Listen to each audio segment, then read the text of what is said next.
Well, thank you very much. I'm really proud of you. I didn't imagine you would do so well in life. I'm really proud of you.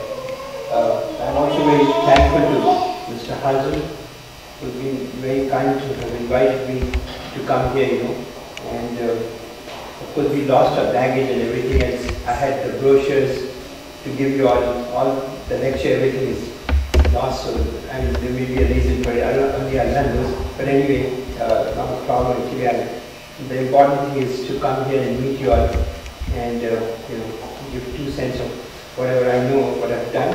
But it's wonderful to come to a community like this and talk a little bit about what. When I was talking to Mr. Hazan, he said that you have an organization called Ihsan, and when I walked into this building, I was really impressed with whatever you have achieved.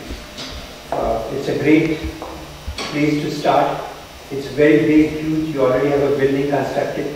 We, over the last about 3-4 years back, we also started on a project of constructing a mosque, and it took us about $1.5 million just to construct the mosque, and you already, mashallah, have a building and everything else. You're so lucky, now we have to build up on this. So, in my happiness, Mr. Hazan is not responsible for this at all, let me tell you. I want to donate a little bit of some money to you. If you please accept it, I will be very happy. I want to donate just a small amount of $5,000 to your organization. I hope you accept it, please. Thank you very much. I would love this to be great, and in the course of years, we might be able to combine with you and do some of the great work together. Inshallah, we are planning to do that.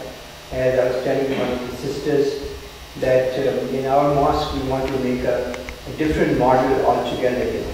Because the problem is, as Umar was saying, we talk about entrepreneurs.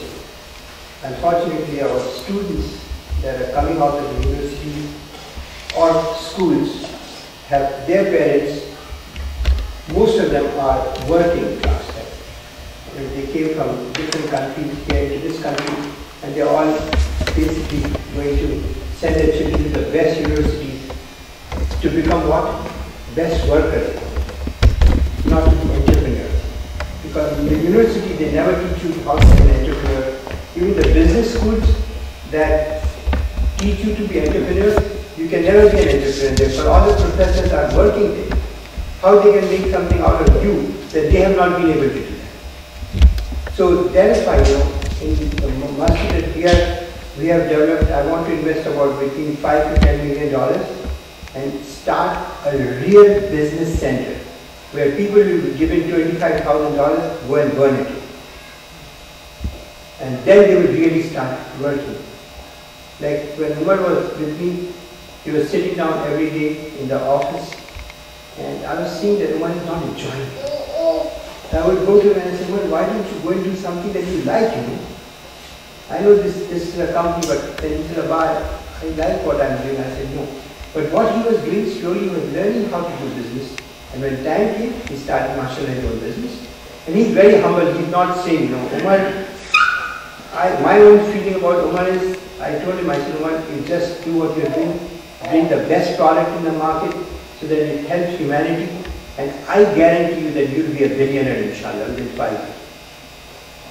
Because what happens in 5 years, what happened is all the companies, there are about 25 companies in the area where Umar is.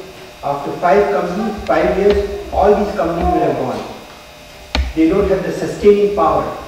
So they will be gone, only 5 companies will be remaining, and Umar's company will be one of them. So you have to plan. My whole lecture is, I was also talking to a gentleman sitting next to me. I said, what? We have to plan properly. Sometimes I go and see, I have some records of what I have written about 20 years back. Okay, there's a plan, I planned everything, mashallah, 20 years back. And that 20 years back planning is coming to this now. When I started my company, I had 3 partners, and 2 of them were saying, why do you travel so much? Why do you go to other countries? I said, you don't understand. When problem occurs in the United States, those countries will be the ones that will be helping us. And look at it now, you know. Now we have so many problems in the United States. MashaAllah, 90 countries outside of the United States is helping us to survive. Because of 20 years of planning. It takes that many years to develop. People respect you, people honor you, people respect you as a businessman, or as honor you as a doctor, or whatever it is. It takes many, many years to get that real sense into you. And once people trust you, no problem. When you bring any product to the market, it flies immediately. Because people trust you. And the trust comes after many years of hard work, of being honest, being truthful, and being sincere, and believing in you, that you can do it. And as Umar said, very strong. And I totally believe that your trust in Allah has to be 200%. 200%. And you know why? Because Allah does impossible things. Normally what I do is, I'm not a very religious guy like Umar is, but I try to keep as much as possible, as close to Allah as possible. I open the Quran and read for about 2 minutes or 3 minutes. One day I opened the Quran and a story came out. Very interesting. Hazrat Ibrahim alayhi salam is coming home out of the work, and somebody follows him. Says, Assalamu alaikum, he says, wa alaikum assalam. He says, can I come home? He says, yeah, please come home. So Ibrahim alayhi salam brings him home and makes him sit down, and his wife cooks, a big meat and roasted meat and brings it and puts it on the table. And this guy is not eating. So Ibrahim alayhi salam, in the Quran it says he's worried. Why this fellow is not eating? Because in the Arab culture, it's very important that somebody comes to your home and you give him food and he's not eating, there's a problem. So he asked him, so why are you eating? He said, I cannot eat. Because I am angel. He said, oh, you're angel. He said, I have been sent by Allah to give you, tell you what's coming into the house. You're going to be having a son. Very bright, very great guy. His name will be Ihsan. So his wife comes out and said, what type of a creature you are, You're off your head. I'm 80 years old, I could not bear children from day one.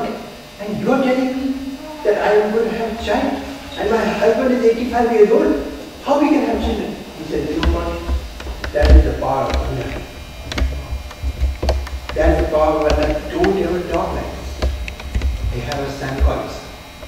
You know why Allah said that story to us? Why? Because He wants to show He can do impossible things. Impossible. And because we don't believe in the impossible things, that is why we don't get what He's asking us, telling us to get. When we start believing in the impossible things, things will happen like that. But that impossibility is very difficult to really attain. Because you have to first believe in really this can happen. Allah can do that. When you believe that He can really do it, then you don't have to worry. That's so important. Our belief has to be very strong. Very strong. Once our belief is that strong, then you do anything you believe, you don't have to worry. Like my baggage is lost, okay? I'm not worried, because I have given zakat. It has to come. I don't care. The other day my secretary went to the bank and somehow or the other she forgot to bring $7,000 or $10,000. I asked her, Auntie, she's a Hindu, from India. I said, Auntie, what happened to that money? She said, you know what? I have already probably given to you. I said, no, you didn't give it to me, I will have it. She was very worried. I said, don't worry. She said, why? I said, you don't have to worry because zakat is given on this money. Nobody in the world can take this. Nobody in the world will take this. She said, you're not worried? I said, I was not worried for $7 million. What is this $7,000, $10,000? The bank called her. And she said, you forgot this money on the table yesterday. So we had to put back in the account. Look at it. I said, Auntie, I will give you this money, go and throw it on the road. I guarantee nobody will touch it. Because that is our faith, So strong it has to be. Because our belief is so, you have given zakat, you have done your problem, now it's Allah's problem. If he cannot solve it, if he cannot do that, that we won't call him Allah. When we call him Allah, we have total trust in him. No doubt in him. When you start having doubts, that's why we are in trouble. Not everyone, Allah said in the Quran so many times, you know what, you talk about trust, you really don't trust me, Because trust is 200%, it's not like 10% or 50%. That's what trust is. So when Halim asked me, he said, can you come and give a lecture how to become rich? I said, I don't know, I can't do it. Because nobody knows how to become rich. Because see, the problem is, business is an art, not science, I gave my wife the other day 140 people who are billionaires in the United States. And I gave her to read, I said, read it, And she said, why are you giving me to read? I said, it's very interesting. Because 86% of these 104 people are high school dropouts. 104 million people, out of that, 86% are high school dropouts. So now how do we say this? You have to go to the best university to teach yourself to be this and that and all that. These guys are all dropouts. Why? Because they have basic common sense, which we call street sense, and we don't. Sometimes education makes us very weak. I'm sorry to say that. Because we are afraid, they tell you all the time, all the analysis, okay, if you do this, this will go wrong. If you do this, this will go wrong. So what is the return? Investment return, return on your investment. Okay, what is the return on your investment? And if you start calculating all those things, you will never invest in it. It doesn't work like that. These guys are so bright. Bright in the sense that, you may call them foolish people, they have not gone to college and got degrees, but they are smart, because they understand what is needed by this guy. They understand the common sense, what person people need, and they provide that. I was in 3-4 days back in CNN, there was one guy and his wife, they were showing, they are making $250 million per month. And what are they doing? They said all the people who are rich now, they're not that rich, so they cannot go to big places and shop. They still want to shop. So they said what we did was, we started making these watches, they are $20 each, they look beautiful. Instead of them buying $200 watch, they can buy $20 watch, no problem. He said we have so many of these items now, that we are not able to ship them, so much demand. In this bad economy, because they found a very beautiful niche market, people want to still shop, But I might not want to go to a very expensive shop, I still want to shop. So why not go to a shop where I can get something that I can be happy with and still be shopping, Because shopping is a disease, of course, you cannot stop it. So you have to do it. So instead of going and not having too much money, I'll go and shop smaller, I'll still go to shop. So they are so clever. See, this is exactly what I'm trying to tell you, is that you've got to look at the niche relatively. And every time there will be a niche of some sort or the other. Let's go to that niche and fulfill that niche, and that's all, you get satisfaction. And then you also help so many people who are looking for something that was needed. It's not so much to make money, but just to go there and fill the gap that is needed. Like for example, I have invented that glaucoma valve. Okay, the reason I filled up that niche was there was no solution to certain type of glaucoma. Of course, I don't want to go into detail of medicine, but there is something called neovascular glaucoma. It's a glaucoma that is caused by people who are diabetic. And 20 to 30% of our population is diabetic. They don't know that they ultimately they become blind because nothing can control glaucoma. When the sugar level goes up, the trabecular network gets all blocked by this growth of the neovascular vascularization, and ultimately no medicine works. You have to implant a device that can physically take the fluid out of the eye. Mashallah, we have that valve now. Millions of people every day will not become blind because there is a solution to the problem. So when you look at a solution like that that can help millions of people, then Allah is going to give us all the things you want actually. You don't have to worry because he said, if you are going to take care of my people, I love you, I will take care of you. No problem. No problem. That's why we have to really look at these things. And he asked me, he said there are some businessmen here, there are some doctors here, there are some lawyers here, all a list up of all these things.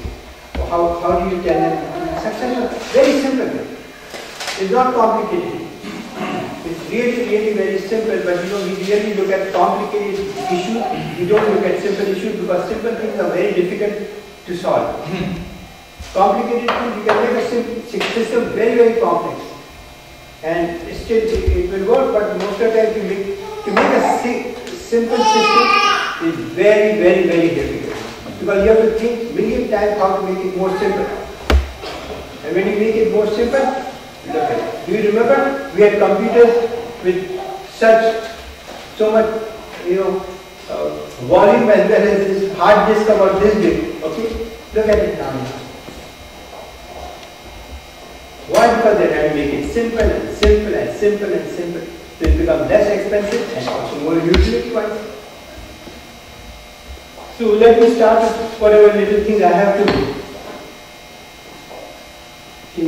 This is as I said, the most difficult thing is to define a need actually. What is really, because everything is based on need. If you can find a need, then you can find a solution to the problem. So that's where the find. Keep your eyes open, sometimes you might need. And in the Quran, Allah said something very beautiful. I read one day. Allah said, you can study whatever you want to study. But I will give you risk from a source that I think is good for you. So look at us, some of us are studying whatever it is and you are doing something totally different from what we are studying. So, because those things are more important to us at that particular time, because the need is there and we can go and fill up the need. So, very important. I was just taking an example from Hashim. He said, we have like 20,000 people over here in this area of Kentucky and all. And he said, how can we use that area? I said, it's very simple. Unfortunately, this is very unfortunate because Muslims have never got together to do something very useful and very valuable to our community. Never. We are always doing something individually, never collectively. So I just said, let's look at it. We have got if there are 10,000 people, maybe there are 2,000 families. All together if we take up. So we have 2,000 houses. The 2,000 houses would have some problem of their leaking or sometimes you have problem with plumbing, you have problem with all these things. If somebody can sit down and form a simple company, saying of these 2,000 houses, let me take a contract with everybody, $100 per year. We will take care of everything. We take care of your plumbing, we take care of your this, that and all that. Just $100. $2 million this guy gets. It's like insurance, okay? Out of the 2,000 houses, probably 2,200 may have problem. The rest will never have problem. But still they will be sure that if we need these guys, they will be able to help us. One can do a $2 million business just by within our community, you're not even going out of the community. So I just thought that I was just saying, we can come and see the problem is, I was reading once a Wall Street Journal. I was going back from Boston, and it said that people who are educated are idiots. I said, what? Wall Street Journal saying people who are educated are idiots? Then I went and read more article, and it made a lot of sense. He said people who do their BA degree or who do their non-certified courses, they have really no value, because they cannot find a job. Doctors are certified, lawyers are certified, contractors are certified. Look at their value. CPAs are certified. So it says all certified courses in the United States have value to it. And I said, that makes a lot of sense. So if a contractor is certified, his value is much more than a non-certified contractor. And how long does it take you to become a contractor? 3 to 4 months to be a contractor. Certified contractor. How many of us will send our children to go to university to a PhD? And not certified still after that, you know. And this guy is now coming back home and saying, you know, big problem. So we have to be sure that, you know, we say, hunar, you know, that we have some sort of skill. The skill always makes you really, really worthwhile because, you know, when you go to a physician, this skill, you know, of the knowledge of the body and how does it work is telling him where the problems are. On the top of it, he is certified, you know, to write a prescription that a normal man cannot write. So that's why he's bad. So try to do something certified. See, Umar was talking about it. I was extremely happy when he got the first patent. Believe me, I had 20, at that time when he was getting his first patent, I had 25 patents. And I was not happy as much as when Umar got his first patent. Because, you know, then it showed that he is now an inventor and has a product that nobody can copy. It's a very big achievement. When you go and sell your software and 25 other companies are selling your software and your software has a patent on it, it's got its own value, tremendous value, much more than anybody else.